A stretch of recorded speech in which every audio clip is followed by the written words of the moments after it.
और अब खबरों में आगे बात करते हैं, जहां पर मुख्यमंत्री योगी आदित्यनाथ आज यूपी और उत्तराखंड में प्रचार करेंगे। उत्तर प्रदेश के साथ आज उत्तराखंड में भी इस दौरान दौरे पर रहेंगे मुख्यमंत्री योगी। और सुबह 12:30 पर यूपी के मुरादाबाद में जनसभा करेंगे। दोपहर 2 बजे उत्तराखंड के नैनीताल में भी जनसभा को संबोधित करेंगे। शाम 4 बजे पीलीभीत में जनसभा को संबोधित करेंगे मुख्यमंत्री योगी आदित्यनाथ। तो बड़ी खबर आपको बता रहे, जहां पर मुख्यमंत्री योगी आदित्यनाथ का आज उत्तर प्रदेश और उत्तराखंड का दौरा, इस दौरान प्रचार भी करेंगे मुख्यमंत्री। और साथ ही आपको जानकारी दे दें कि इस दौरान बात करें अगर 12:30 पर दोपहर यूपी की अगर बात करें तो मुरादाबाद में जनसभा करेंगे, जबकि दोपहर 2 बजे उत्तराखंड के नैनीताल में भी करेंगे जनसभा। शाम 4 बजे पीलीभीत में भी जनसभा करेंगे मुख्यमंत्री योगी आदित्यनाथ। तो आज की अगर बात करें दोपहर 12:30 पर मुरादाबाद में जनसभा को संबोधित करेंगे। और दोपहर 2 बजे अगर बात करें तो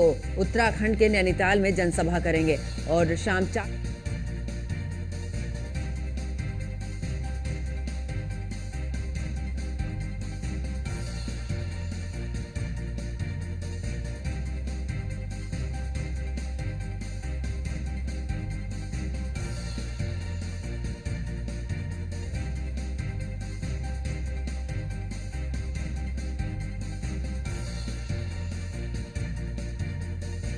प्रचार करेंगे। उत्तर प्रदेश के साथ आज उत्तराखंड में भी दौरे पर रहेंगे। और दोपहर 12:30 पर यूपी के मुरादाबाद में जनसभा को संबोधित करेंगे। दोपहर 2 बजे उत्तराखंड के नैनीताल में भी पहुंचेंगे, जहां पर जनसभा को संबोधित करेंगे। और शाम 4 बजे पीलीभीत पहुंचेंगे। और इस दौरान तीनों जनसभाओं में बीजेपी प्रत्याशी के पक्ष में जनता से वोट करने की अपील भी करेंगे। तो लगातार मुख्यमंत्री योगी आदित्यनाथ की तरफ से इस दौरान चुनाव प्रचार किया जा रहा है। उत्तर प्रदेश ही नहीं, अलग अलग राज्यों में, चाहे महाराष्ट्र की बात करें, राजस्थान की बात करें, जम्मू कश्मीर की बात करें या फिर अब उत्तराखंड की बात करें, मुख्यमंत्री योगी आदित्यनाथ लगातार प्रचार करते नजर आ रहे हैं। और ऐसे में उनकी लोकप्रियता भी बढ़ रही है। वहीं अगर बात करें उत्तर प्रदेश की और उत्तराखंड की, तो आज दोनों ही प्रदेशों में मुख्यमंत्री योगी आदित्यनाथ का दौरा है। उत्तर प्रदेश की बात करें तो इस दौरान मुरादाबाद और पीलीभीत में जनसभा को संबोधित करेंगे। वहीं उत्तराखंड की अगर बात करें तो नैनीताल में जनसभा को संबोधित करेंगे मुख्यमंत्री योगी आदित्यनाथ।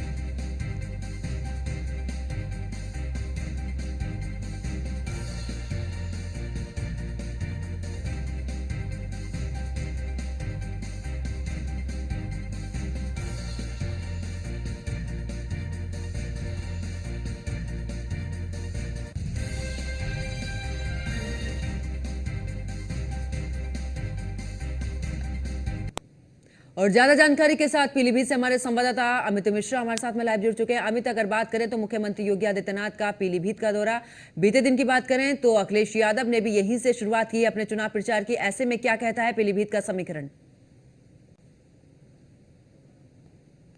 उनको लेकर के बीजेपी के जो आला अधिकारी है, कह सकते हैं उनके पदाधिकारी हैं, वो लगातार पीलीभीत में उनका आगमन हो रहा है। जितिन प्रसाद के समर्थन में लगातार वोट मांगे जा रहे हैं। लेकिन सबसे बड़ी बात है कि पीलीभीत में अपने आप में एक इतनी बड़ी सीट हो गई कि जहां योगी आदित्यनाथ का 3 बार आगमन, यानी कि अब ये तीसरी बार आगमन हो रहा है। इससे पहले 2 बार आगमन हो चुका है। पीएम नरेंद्र मोदी का आगमन हो चुका है, केशव प्रसाद मौर्य का आगमन हो चुका है, वही राज्य में वित्त मंत्री सुरेश खन्ना का आगमन हो चुका है। तो लगभग 10 मंत्रियों का पीलीभीत में आगमन होना, जितिन के समर्थन में लगातार प्रचार करना, और सम्मेलन करना, जनसभा करना, उनके वोट मांगना, तो कहीं न कहीं ये सीधा ये भी समीकरण आता है कि बीजेपी की जो मेहनत है वो अपने आप में अलग दिखाई दे रही है।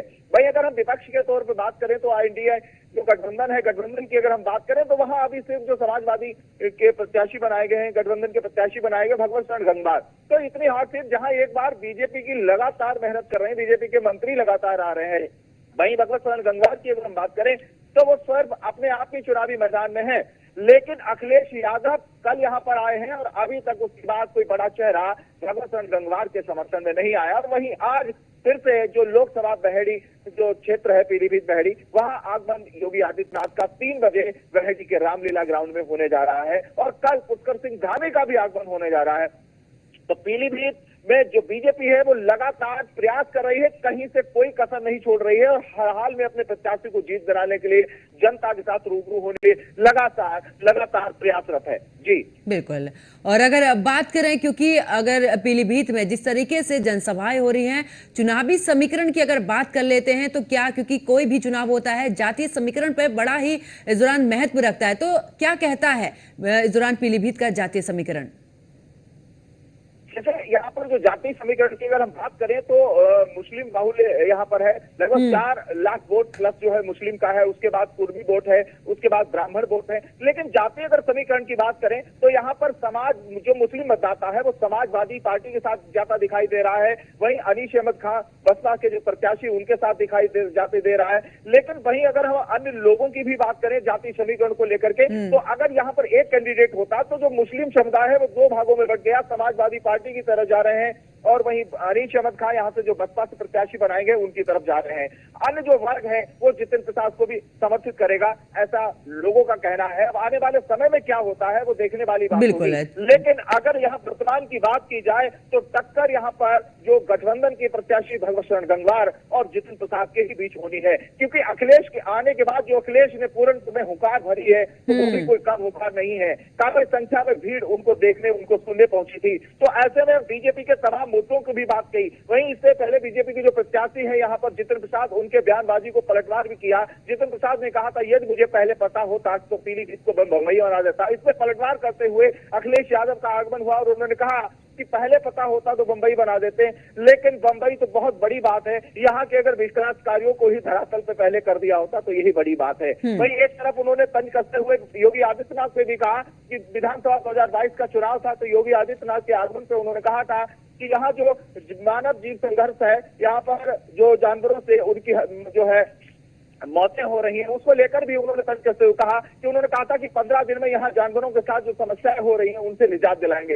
लेकिन 2022 के बाद 24 हो गया तो उसमें भी पलटवार करके कहा कि लगभग 300 मौतें हो चुकी हैं, ऐसा अखिलेश यादव का कहना था। तो दोनों पार्टियां आपस में एक दूसरे पर तंज कसते नजर आ रहे हैं, लेकिन बीजेपी लगातार प्रयासरत है, मंत्री विधायक एमएलए लगातार आगमन हो रहा है। और सबसे बड़ी बात यह है कि स्वयं प्रधानमंत्री नरेंद्र मोदी के आगमन के बाद योगी जी प्रदेश के सूबे के मुखिया तीसरी बार यहाँ पर उनके कैंपेनिंग करने आ रहे हैं, उनके जनसभा करने आ रहे हैं। और वहीं इसके बाद कल, इससे पहले केशव प्रसाद मौर्य, एक तरफ समाजवादी के अखिलेश यादव और दूसरी तरफ डिप्टी सीएम केशव प्रसाद मौर्य अपने पिछड़ा वर्ग को जो है सम्मेलन उन्होंने किया, पिछड़ा वर्ग को साधने का प्रयास है। तो कहीं न कहीं डिप्टी सीएम के आने से जो पिछड़ा वर्ग, जो एक गठबंधन कहता है कि पिछड़ा वर्ग हमारे साथ है, पीडीए की बात करता है, लेकिन डिप्टी सीएम केशव प्रसाद के आने के बाद पिछड़ा वर्ग कहीं न कहीं उनके साथ भी जाता दिखाई देगा। आने वाले समीकरण में क्या होगा ये देखने वाली बात होगी। हालांकि बहेड़ी के रामलीला ग्राउंड में योगी आदित्यनाथ का 3 बजे जो हेलीकॉप्टर है उतरेगा तो जनसभा को संबोधित करेंगे। बिल्कुल, चलिए बहुत बहुत शुक्रिया अमित, हमारे साथ जुड़ने के लिए, तमाम जानकारी साझा करने के लिए।